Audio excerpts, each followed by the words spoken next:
Oi, tá quanto o abacaxi? Pô, filho, tá de 100 fácil por 5, né, você? Tá de 5? É. Escolhi um. Gostei do abacaxi. Doce.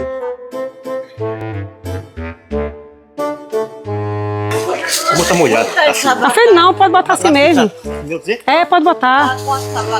O pacote tá de 4 reais, 10. Obrigada, viu, moço? 5 reais. Eu gosto de ganhar as coisas, viu, moço? Obrigada, viu? Tchau.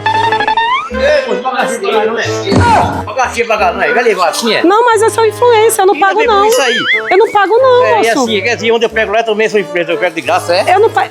Eu compro as coisas por aí e não pago não. Eu compro e não pago. É bom demais, Porque eu sou influencer. é. Não, moço, não, moço. Não. Se tiver dinheiro, tu pega as coisas e paga. Ah, moço, aí desse jeito não dá. Ó. Você ganha dinheiro, filha. Trabalha não, é? Tá bom. Eu vou ver se eu encontro um abacaxi em outro lugar. Não.